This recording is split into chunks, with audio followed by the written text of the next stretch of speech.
Today we have another special episode of Mobile Minutes. Mobile Minutes is everything mobile gaming, esports, and technology. And today it's going to be hosted by Eri Neiman. Eri, take it away. Honor of Kings reigns supreme as the biggest mobile game ever. Homegrown Singaporean games debut right here at Gamescom Asia 2021. Final Fantasy VII The First Soldier debuts next month. And PUBG Mobile Global Championship 2021 kicks off on the 30th of November, and Free Fire online tournaments to be held in place of the cancelled World Series later this year. And of course, Gamescom Asia is happening right now. My name is Eri Neiman. Only the latest on everything mobile are here on your Mobile Minutes.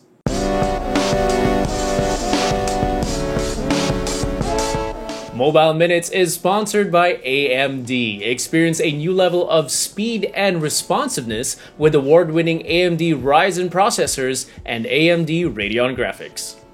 So as we have mentioned, it's Gamescom Asia. It is finally here, and Gamescom Asia is the premier platform for Southeast Asian game developers to connect with international publishers looking for the next big thing in games. This year, Gamescom Asia is hosting a trade conference consisting of two segments. The first is Games 360. It was a 2-day Power Pack program featuring a comprehensive selection of keynote addresses, expert panels, and technical talks. As the Asia Pacific industry's premier professional conference, it covered all aspects of the video game industry across all platforms. Some notable highlights included hearing from That's No Moon CEO Michael Mumbauer about the challenges and lessons faced in building a AAA development studio during a pandemic. So lots of lessons there for sure. A session with the Nintendo Switch team about their take on the games market and supporting indie titles. Very interesting.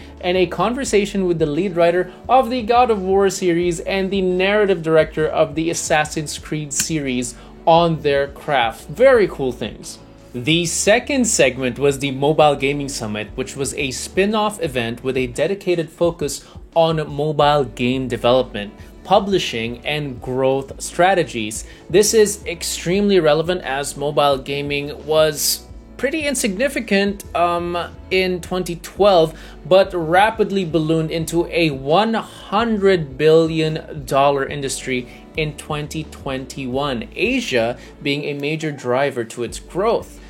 That's something to take note of. We heard from Google Play on how it's making Android game development easier, and a talk with Jeffrey Zerlin from Sky Mavis on the future of NFT gaming. And of course, for the fans, we have the Entertainment Zone, which is free for all to watch online, and you can watch the whole event live on YouTube and tune into exclusive segments on TikTok. And you can also watch the Entertainment Zone live on Facebook, Discord, Twitch, and of course at Gamescom Asia.live. Today, of course, is the second day of our studio event, which provides fans with more trailers, extended gameplay peeks, which I'm sure you're all very excited about, developer interviews, awesome indies, esports tournaments, and so much more. If you joined us yesterday, welcome back. And if you are with us just for today, then thank you so much for being with us. We are very happy to see you here. But for now, ladies and gentlemen, let's head right on to this week's Mobile Minutes.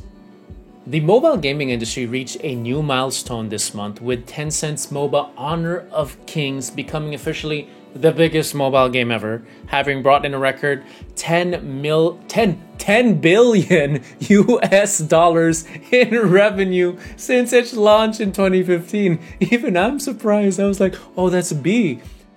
Released outside of China as Arena of Valor, the original Chinese version of the game is extremely popular in its home country, eclipsing competing titles such as League of Legends from Riot Games, also owned by Tencent, and Dota 2 from Valve, where the international is happening as we speak.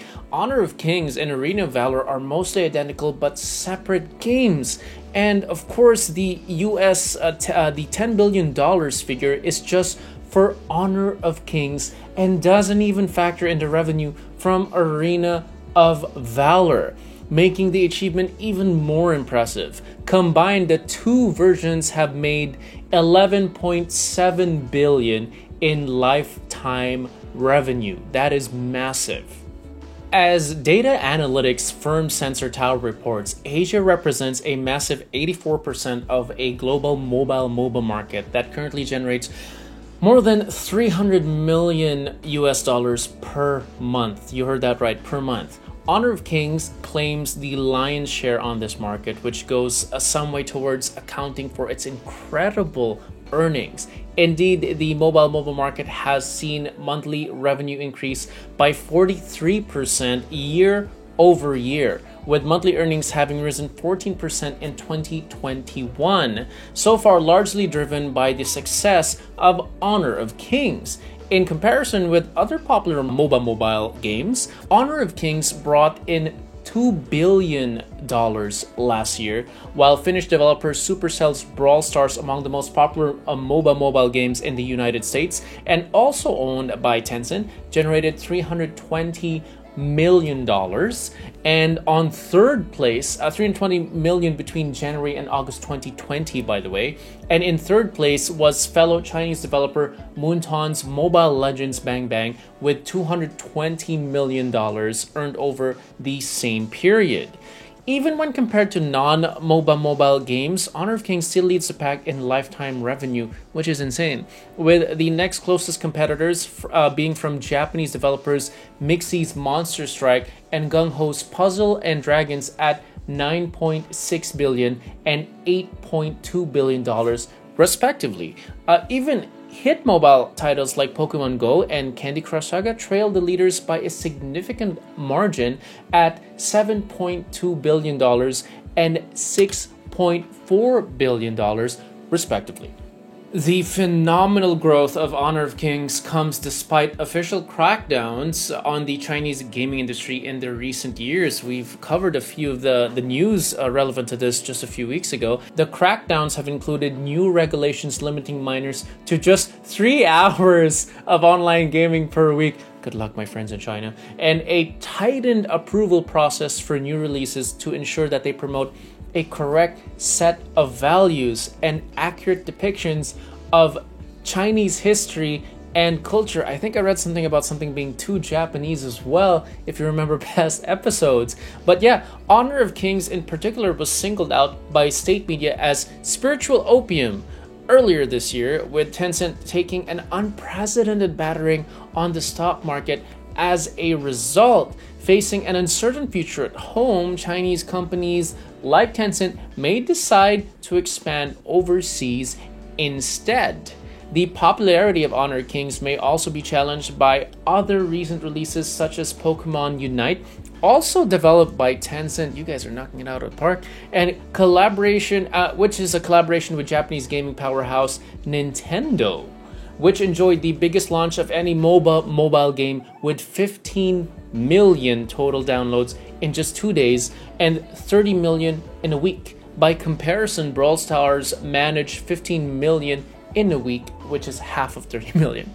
Another possible competitor is Riot Games' League of Legends Wild Rift. That's right, which has been steadily establishing itself on the esports scene with numerous official leagues and events. One that concluded not too long ago, the inaugural Wild Rift Horizon Cup, a global tournament to be held right here in Singapore this November, will feature 10 top teams from the regional championships battling over 500,000 US dollars prize pool. Nevertheless, for the moment, at least Honor of Kings rules the mobile gaming scene, and as we reported last month, the Arena of Valor World Cup 2022 will see the best esports teams from both versions of the game battle it out for a positively gigantic $8 million prize pool. So exciting things are on the horizon for the fans. So why not check it out for yourself and see if it's to your liking? Do you guys play Arena of Valor? Yeah, the amazing growth for Honor of Kings / Arena of Valor. We all know what this means, right? Tencent is slowly turning into Skynet. As part of Gamescom Asia 2021, local games incubator Cargo Studio will be showing off 2 homegrown mobile games. Creating a video game from scratch is a challenging task. Creating and fleshing out the basic concepts, writing and debugging code, sourcing and assembling the assets, playtesting and quality assurance, marketing and distribution, it can all be a little overwhelming.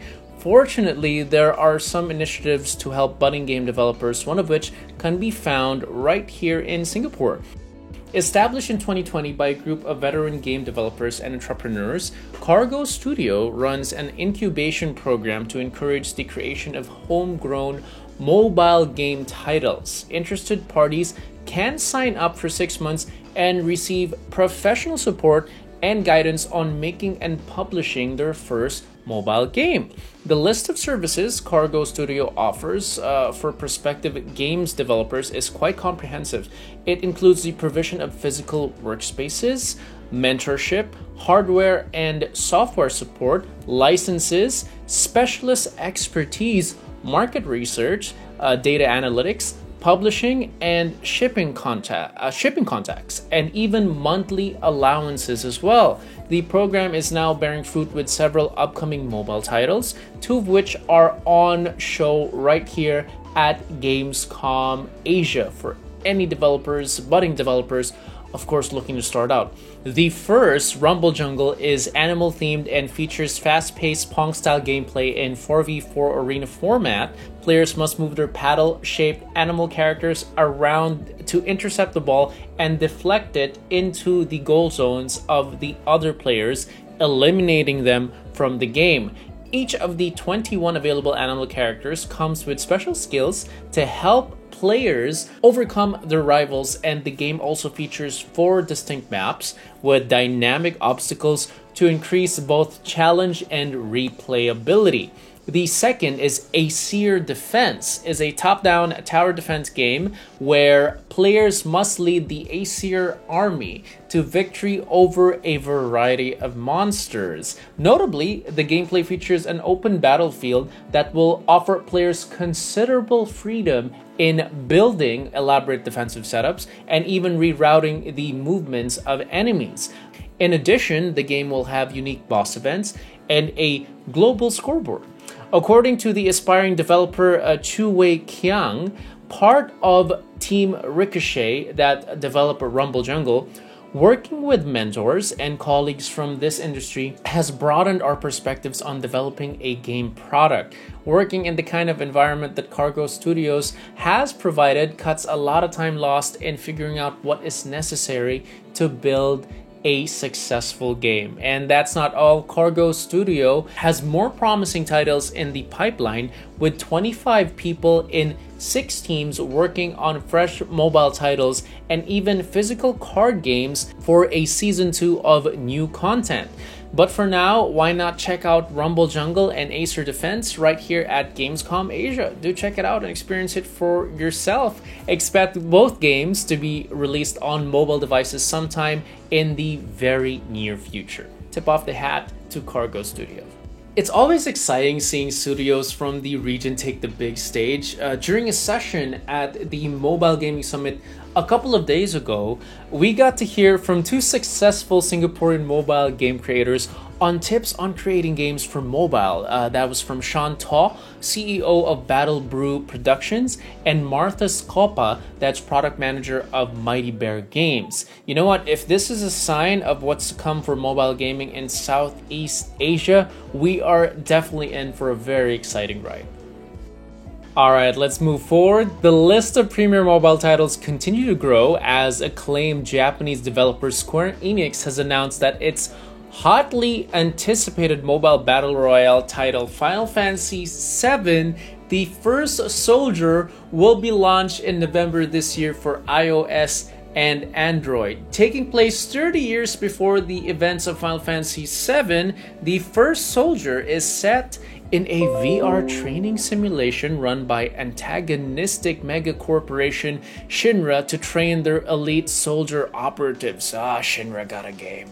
The game was first revealed back in February this year, and a closed beta was held during the summer. According to Square Enix, a promising 75% of playtesters indicated that the game met or even exceeded their expectations. Very good news. The developer has also confirmed that while there are no plans yet to port the game to other platforms, the finished product will include controller compatibility, and it was the most requested feature by beta testers. Players will thus be given the option to connect their mobile device to a monitor and play the game using their device like a console controller. Very convenient. Player feedback has also resulted in a revamped tutorial mode that will feature two separate parts, one to help players learn the basics of Battle Royale gameplay, and the other to familiarize them with the unique mechanics of the First Soldier. A training mode has also been added for players to experiment with different gear, skill, and materia setups. In addition, the balance and quality of life changes have been implemented, with playtesters singling out the warrior as the class most in need of further improvement. Sounds like a deep game. The game will feature a piece of exchange system where players can gain pieces of loot from defeating monsters or uncovering treasure chests and trade them with each other to form complete sets. These loot sets can then be traded in for a selection of gameplay items that will be expended with each new season. According to the developer, this system was especially well received by playtesters. The game will feature both standard and ranked matches, with 7 ranks in total. Players will receive special rewards for gaining ranks, with the top players of each season receiving unique titles in recognition of their achievements. Square Enix have confirmed that there will be no pay-to-win mechanics. Cool. There is also a game mode featuring 3 characters that tie in to the broader Final Fantasy VII narrative, although there is no story mode as such. This game will continue to feature experience points and character levels, with plenty of ambient monsters and dynamic missions that allow players to rank up before engaging in PvP combat.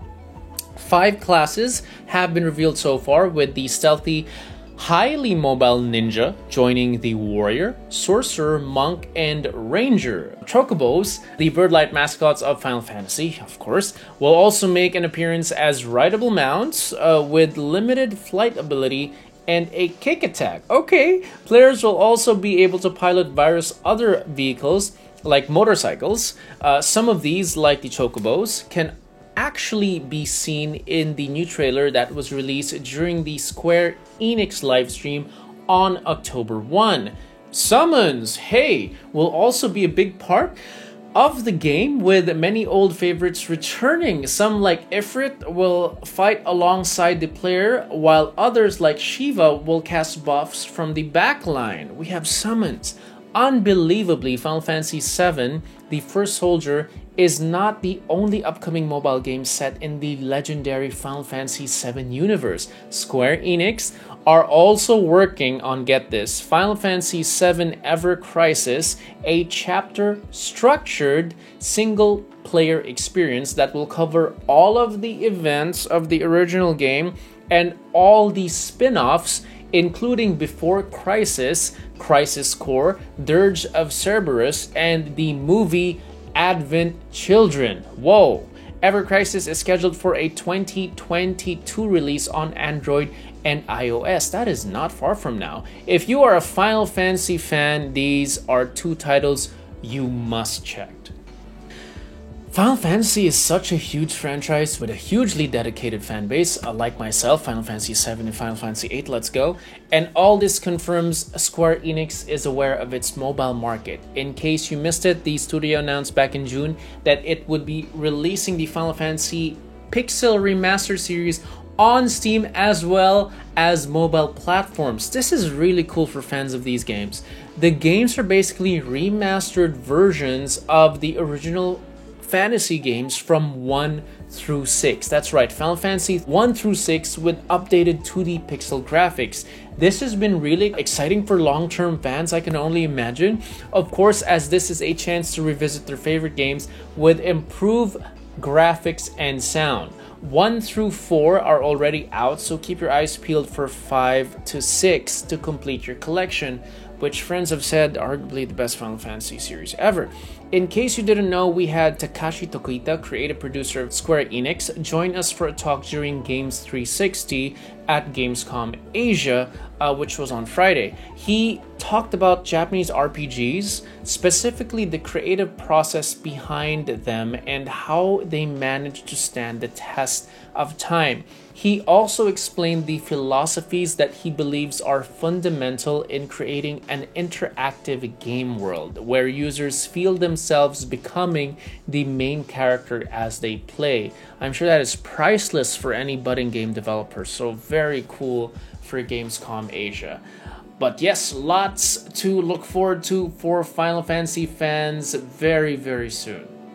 And the esports scene continues to grow as Tencent has officially confirmed that the PUBG Mobile Global Championships 2021 will run from the 30th of November next month until January next year. The Global Championship is the premier esports event for the hit Battle Royale PUBG Mobile, and this year's competition will feature a record $6 million prize pool and the largest of any Battle Royale mobile esports tournament yet, so expect the competition to be especially fierce. In fact, with a combined prize pool of $15 million for all competitions in 2021. PUBG Mobile's esports program is the biggest in mobile esports history. The tournament will feature 2 parts, the league stage and the finals. Teams will battle it out in the league for 4 weeks from November 30 until the end of December, with the top teams advancing to the finals in January 2022, just in time to greet the new year. One thing that remains unclear is whether the competition will be taking place offline or online, which all organized LANs, of course, that's a big question mark for all organized LANs. Reportedly, Tencent's director of PUBG Mobile Global Esports indicated in July that they were trying hard to hold the Global Championship as a live event, but the course of the COVID-19 pandemic may frustrate their best efforts. This uncertainty comes after what happened to last year's Global Championship, which saw members of 16 teams flown in by Tencent to Dubai in the United Arab Emirates to participate in the finals. But after several players tested positive for COVID-19 during the quarantine period, the live event had to be cancelled and the competition was conducted from the isolation of hotel rooms. Dota actually went through a similar story, which is of course the international. The PUBG Mobile Pro League's teams with the most points across both 2021 seasons will automatically qualify for the Global Championship. The remaining teams will have to battle for spots in the upcoming regional championships. The exact number of slots available will be revealed in the coming weeks. In addition, Tencent has announced that the Middle East and North Africa region will be merged with the South Asia to form the PMPL MENA and South Asia Championship. This is huge. This is apparently due to the close proximity and strong competitive communities of the two regions. This also means that the previous PMPL EMEA Championship, which consisted of both European and MENA teams, will now be replaced by dedicated PMPL Europe Championship. Southeast Asia's own PMPL Southeast Asia Championship will be getting even bigger this season with a full league format. Unlike last season's 16 teams, 20 teams from Vietnam, Indonesia, Thailand, and Malaysia and Singapore will first battle each other in a league stage from the 12th to 31st of October. Each week, 5 groups of 4 teams each will compete in a round-robin format on weekdays. That's Tuesday and Wednesday, by the way, to qualify for a super weekend, which is Friday, Saturday, and Sunday. The 16 teams with the best combined super weekend standings after 3 weeks will advance to the finals. This means lots more exciting games for all of us viewers to follow and enjoy. The finals for the PMPL Southeast Asia Championship will be held from the 5th through the 7th of November, although details like the format and the prize pool have yet to be revealed. Plenty of intense matches to come in the remainder of 2021 for fans of PUBG Mobile. This reminds me, during the previous episode of Mobile Minutes, we talked about how PUBG Mobile is in the running of Esports Game of the Year at the upcoming The Esports Awards 2021. And with all that we've seen from the game recently, it certainly deserves a nomination. You might recall that way back at the beginning of September, we reported about the second Free Fire World Series event for 2021 being cancelled. Huge bummer, by the way, due to concerns over the spread of COVID-19. Well, we have some good news to share for the fans. Developer Garena has announced that online regional tournaments will be held in its place around the world, starting with the Free Fire Asia Championship and the Europe, Middle East, and Africa Invitational. The popularity of Free Fire esports has never been higher. The first World Series event for 2021 took place in Singapore earlier this year and featured 18 teams from 11 regions and a prize pool of $2 million. This is the largest ever for a Free Fire event, by the way, of which champions Phoenix Force from Thailand, congratulations, claimed $500,000. The championship also attracted 5.4 million concurrent viewers, which was a new world record for mobile esports. The news that the second event for the year, originally scheduled to take place in November, had been cancelled was met with great disappointment by Free Fire fans, of course. Many remained hopeful though, however, pointing to how last year's competition, which had also been cancelled due to COVID-19, had been replaced by the online Free Fire Continental Series.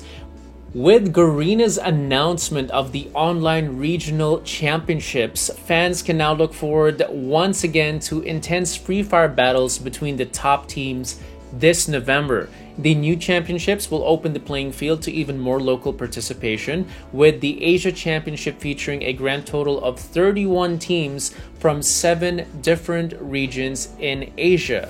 We have India, Indonesia, Malaysia, Cambodia, and the Philippines. We have Pakistan, Taiwan, Thailand, and Vietnam. The EMEA Invitational will feature 12 teams from the following regions. We have the Commonwealth of Independent States, Europe, the Middle East, and North Africa.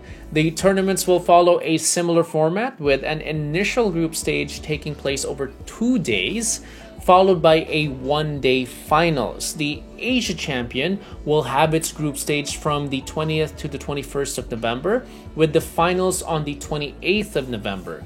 The EMEA Invitational will have its preliminaries from the 20th to the 21st of November, with the finals on the 27th of November. The hosting of so many online regional championships signals Garena's continued commitment towards cultivating a vibrant esports scene among Free Fire fans despite the challenges posed by the global epidemic. The developers have indicated that more details will be released in the coming months. Watch out for that. So fans will have lots to look forward to. By the way, an optimized version of the original Free Fire called Free Fire Max was released just over 2 weeks ago, everyone. It's a standalone mobile application offering the classic Battle Royale experience with enhanced graphics and exclusive features. This means realistic map designs, immersive gameplay, a 360-degree lobby, and the option of custom maps. If you're hopping over from Free Fire, you won't lose any data either. You can just log in using the same account and sync your data. Hopefully, all the recent good news makes up for the disappointment the fans felt back in September. And that wraps up all the big news we have for you for this episode. But the day's only just begun because we've got so many things still to come. Right after this, we have the AMD Streamer Challenge. And later tonight, it's the Singapore Games Association's inaugural The Asia Games Award.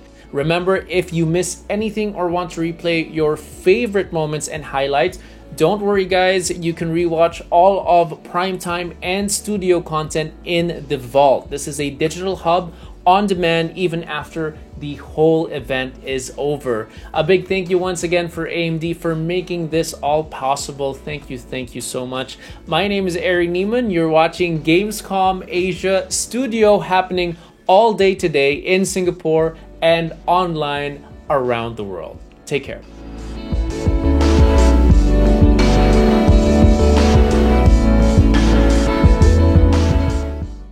Thanks again, Ari.